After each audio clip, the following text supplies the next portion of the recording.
Hey everyone, I quickly wanted to show you guys a really good tool as you're making those decisions in your meetings of students to either stay or get off of RTI support or be added on to RTI support.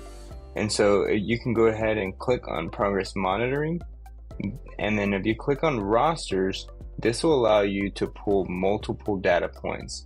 So you can just make these selections here. You want to pick a teacher, and then you want to make sure you select the test grade. You want to select the course, and you can make your select the assessment types, so CBAs, MAP, interim. Once you make those selections, you click on the green button. You'll see all of the data here. So you can have like your STAR test, the MAP tests, interims, even the district assessments all on one page, and then you can export it as a spreadsheet. And then we'll look at what that looks like next.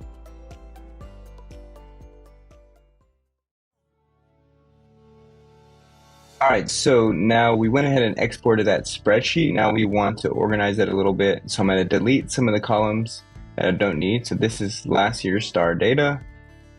I have our MOY, EOY for MAP that we don't have data points yet. TELPAS, if you want to keep those, you can. Reading interim, since this is a math class, I'm going to delete those.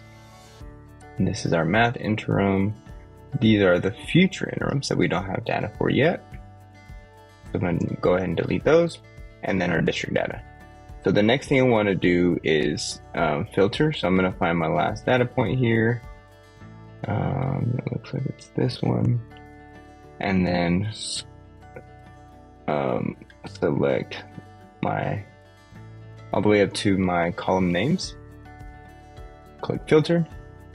All right, so now I'm going to I can sort these columns. So our MAP, BOY sorted in descending order, and then you can pull up our linking study document.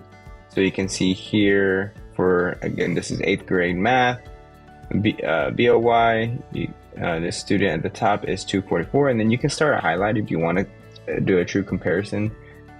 This student got master's, so I would highlight it with our master's green.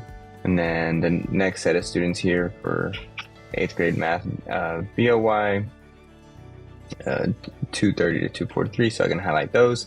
And then you can do the same thing with the interims. You can see each of these have a 1, so the masters would be have all 3 ones, so these will be green here.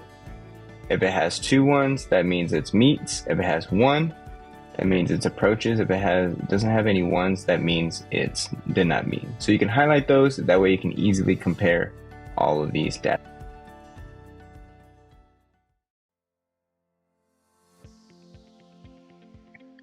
All right, so now that you can see here how I've organized it. I've highlighted all of the students who in this map column who masters is green, meets is blue, approaches is purple, and not met is red. Right now I have it in descending order by their STAR scores from last year. And then you can see here is some things that would stand out. These students got meets on STAR last year, and then you can see a few drop down to approaches on map, and then on interim they can see some of them drop down to not met. So that's something that we would want to pay attention to. As far as that, some highlights, you can see some of them for interim have jumped to the master's level. And so you can kind of compare these and find some students that you want to highlight to have conversations with on some of these students here. And then you can look at all 3 of these data points. Really 4 data points here. You got last year's STAR, MAP, interims, and district assessments. Soon you'll have the summatives as well. And so you can see that, and then you go, as you get more, as we get our MAP, middle of the year, our interims, we can make those decisions and see what we want to do with those students, what kind of support we want to make sure we offer them, and then looking back at Edugence as that learning continuum and the SEs breakdown to see where we want to support those students and how we want to make those goals. All right, so hope this helps. Let me know if you have any questions.